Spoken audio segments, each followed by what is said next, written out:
Iran, 1 year after the November 2019 uprising.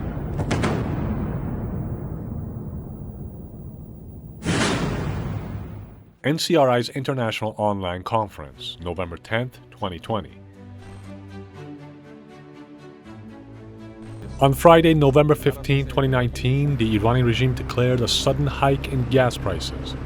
On the same night, Iranians frustrated from economic constraints poured into the streets in different cities to voice their outrage at the government's policies. What began as social protests turned into a nationwide rally against the ruling theocracy that continued for a week. These protests shook the very pillars of the mullah's regime to their core. The popular uprising quickly spread to 160 cities across the country. Demands for a decrease in gasoline prices turned into slogans calling for regime change.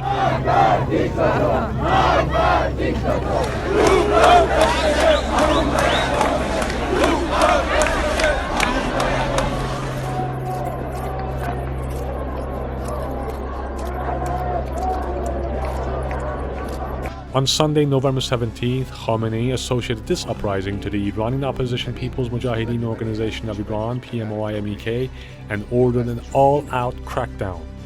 As a result, they killed at least 1,500 people with direct fire.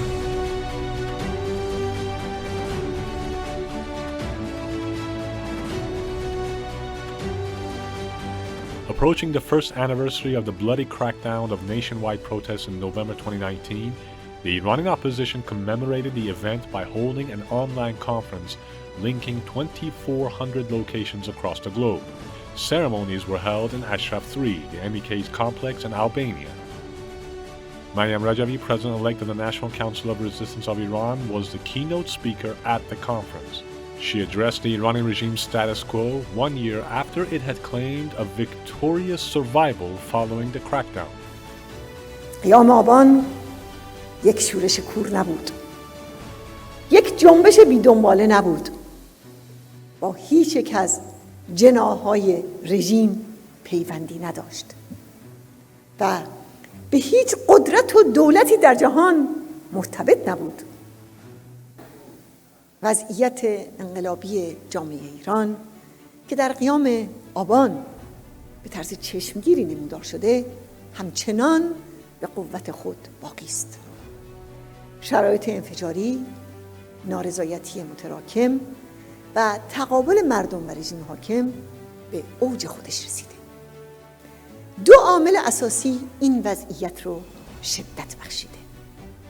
یکی بیماری همهگیر کرونا که مردم سیاست جنایتکارانه خامنه‌ای روحانی رو در گسترش اون و از دست رفتن جانها به چشم می‌بینند و دیگری فروپاشی اقتصادی از سقوط بخش عظیمی از جامعه به گرسنگی و ناداری. عامل اساسی دیگه در گسترش خشم عمومی فقریه که آخوندها به قیمت انباشتن یک ثروت عظیم برای خودشون بر جامعه ایران حاکم کردند. Speakers from different countries throughout the world addressed the conference. Isn't this striking that the new generation, these young women and men who have never known democracy and freedom, born under the systemic brainwashing policy, history rewritten manuals, political lies and repression, are the ones supporting today the Iranian resistance and its leader, Maryam Rajavi, precisely the woman considered public enemy number one by this misogynistic regime, and against which this regime has launched its most massive disinformation campaigns?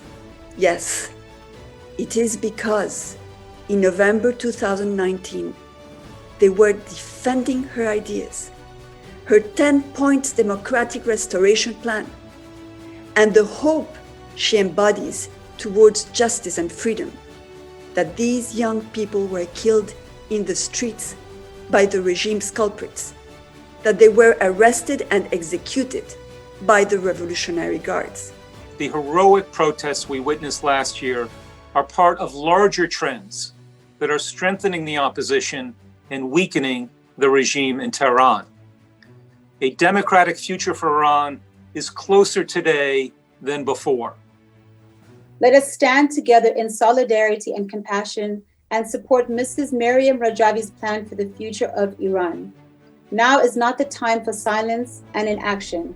We must quickly evaluate the effectiveness of diplomatic measures and set up a threat hunting team that aggressively searches for malicious activity from the Iranian regime, especially those targeting the opposition.